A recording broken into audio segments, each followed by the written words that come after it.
Hi, first graders. So today, we are going to go over the word problem solving guide that you got for helping you at home and how to solve word problems. And this is something called metacognition, which is using your brain to think about your thinking. So the first step in solving a word problem is read the problem. So you can follow along on your chart. We are going to say to ourselves, I will read the problem. And then you're going to say, I will reread the problem if I don't understand it. So after you say that, then you're going to do it. So here's the problem. There are 31 students on the red bus. There are 29 more students on the yellow bus than on the red bus. How many students are on the yellow bus? Okay, so now I'm going to ask myself, following this chart, now that I have read the problem, do I really understand it? Well, I understand all the words. I have an idea of what's going on. There are two buses. There are a certain number of kids on each of the buses, and I want to know how many kids are on the yellow bus. So I think I understand the problem. Finally, I'm going to check, and I'm going to say, I understand the problem. I've checked that off. So now I can move on to step number 2. So with this problem-solving guide, my first step was reading the problem, and I'm always going to say, ask, and check myself before I move on to the next step. So the next step is put the problem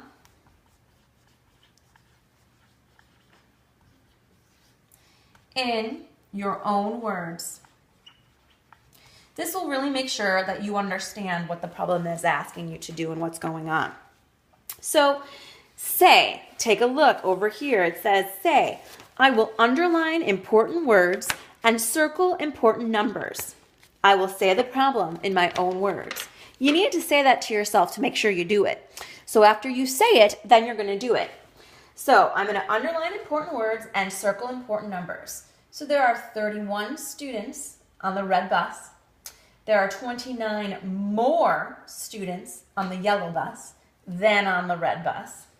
That's an important phrase, so I'm going to underline the whole thing. And I want to know how many students are on the yellow bus. So I underlined, I circled important numbers. Now I'm going to put the problem in my own words. So again, it seems that there are students on the red bus and that there are 31 of them. It seems that there are students on the yellow bus. And in fact, there are 29 more students on the yellow bus than there are students sitting on the red bus. So I want to know how many kids are on that yellow bus. I don't have that number yet. They didn't tell me that. So that's what I'm looking for. Okay? So now I'm going to ask myself, following this chart, did I underline the most important words and circle the numbers in the problem? Yes, I did. Did I say the problem in my own words? Yes, I did. So I'm going to check to make sure that I can move on. So I go to this box, the third one here, or the fourth one really. I found the most important words and numbers that will help solve the problem. Yep. And I have said the problem using my own words. Yes, I did. So I'm moving on to step number 3. Step number 3 is draw the problem. We're used to drawing, right? So you're going to say to yourself, using your chart, I will draw a picture of the problem. So let's go ahead and do it. I know that there are 2 buses, so I'm going to make 2 buses. Okay, there's my red bus, and there's my yellow bus. If I look up here, I know there are 31 students on the red bus. 31 kids. There are 29 more students on the yellow bus than on the red bus. Well, I know there are 31 students on the red bus, so I'm going to already put that in there. And I know there are 29 more students on the yellow bus than on the red. All right. And I've got kids on the yellow bus hanging out. So I know that there are more kids on the yellow bus than there are on the red bus. So does my drawing show what is going on in the problem? It does. I've got a red bus with some kids. I've got a yellow bus with some kids. The yellow bus has more kids, and the red bus has 31. So I'm going to check The drawing has important parts of the problem in it. Yes, it does. I'm going to move on to my next part of the problem solving process, which is number 4. Create a plan to solve a problem. Okay? Create a plan. Well, my drawing has really helped me out in creating this plan already. Number 4, create a plan. So I'm going to say to myself, looking at that first chart, I will make a plan to solve the problem. My plan is really, I'm looking for how many students are on the yellow bus. So I need to know that I'm going to add those two numbers, the number of the red bus and the number from the yellow bus that we know of. Because we do know a little bit of the yellow bus. We know that there are 39 more students on the yellow bus, plus the number of students that were on the red bus. So I know my plan is going to be to add those two numbers up. So now I'm going to ask myself, what is the first step of this plan? My first step of the plan is to add those two numbers up. What is the next step of my plan? Well, the next step of my plan, honestly, is to get the answer, to get the sum of those two numbers, and that will give me the answer. So I might write my final answer in a sentence. Okay, so now I'm going to check myself. My plan has the right steps to solve the problem. I'm going to be adding those two together, those two add-ins together. Now, I can move on. I've said, I've asked, I've checked. Okay? Now, I'm going to 5 in the problem-solving process, predict my answer. Why would I want to do that, predict my answer? Well, it's going to help you out to see whether or not you have the right answer. So, for example, if I thought to myself, I'm going to round this down. I'm going to say that this is really close to 30. This is close to a multiple of 10. So I'm going to say 30 plus, and this is close to a multiple of 10 as well, 30. So 30 plus 30, I know that, that's 60. So my answer is going to be probably around 60. If my answer at the very end ended up to be 257, I would say to myself, well, that's really strange because that is very far away from what I predicted. So I'm going to go back to that question and double check it to make sure that I didn't do something a little wrong to mess up my answer. So you are predicting an answer so that you get an idea of how reasonable, how close your answer might be, and so that it's not really far off and not very goofy. So you're just helping yourself stay on track. So again, I'm predicting my answer. I'm going to say to myself, I will predict what the answer might be or try to get close to it. I did that. I'm going to say this is probably close to 30 plus 30, so my answer is probably going to be close to 60. And what numbers should I use to predict the answer? That I'm going to ask myself. I'm looking at those two numbers right now. And finally, I'm going to check myself. I predicted a possible answer and used the important numbers to help me do that. Yes, check. Now I'm going to move on to the 6th step in my problem-solving process, which is to finally solve the problem. So I'm going to basically do the plan that I said I was going to do, which is adding these two numbers up. Okay? So I'm going to solve the problem, finally. So I'm going to say to myself, following my checking guide or my problem-solving guide, I will find an answer to the problem. Okay?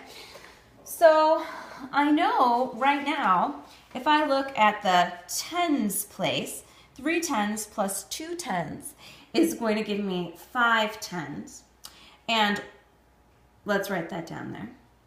And 1, if I look at the ones place, plus 9 ones is going to give me 10 ones. I know that 10 ones also means 1 10. So I can have 5 tens plus 1 10. And that is going to give me my answer of 6 tens. Well, take a look at that. 6 tens equals 60. So now I'm going to ask myself, does my answer sound right? Oh, yes, it does. Is my answer close to my prediction? Absolutely. It was actually written on the number, in fact. So then I'm going to check myself. I did all the steps in order to solve this problem. I added when I needed to add. I subtracted when I needed to subtract. Yes, I did. So finally, I'm going to do my last step. the last step of my problem solving process is number 7.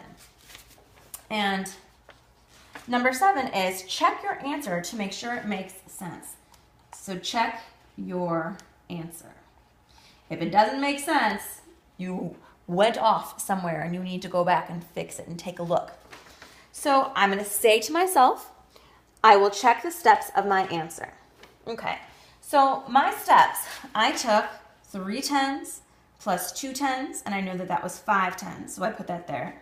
Then I took 1 10, oh, no, I took 1 1 and 9 1s, and that equals 10 1s, so I added 5 10s plus 10 1s, which is 110, and I got 6 10s, which equals 60. Yep, checked it up, it's the same number.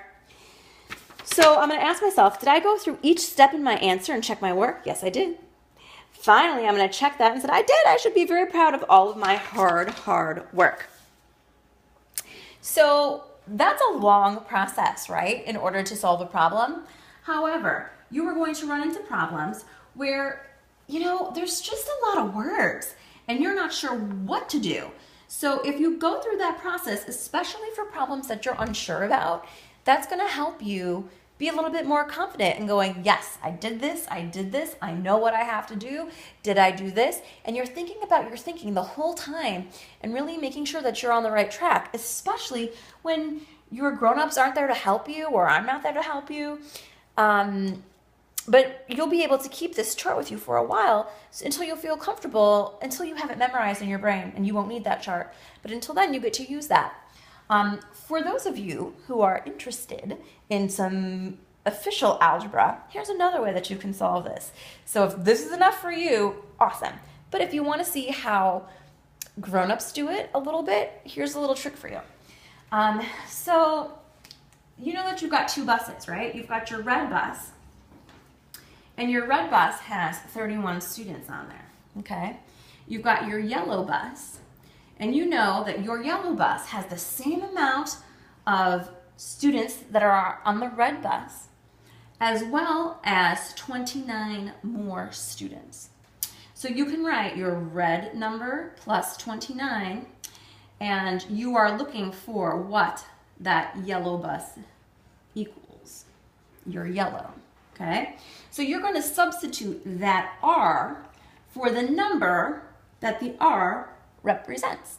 That number is 31 kids on the bus. So instead of writing R there, you're going to write 31.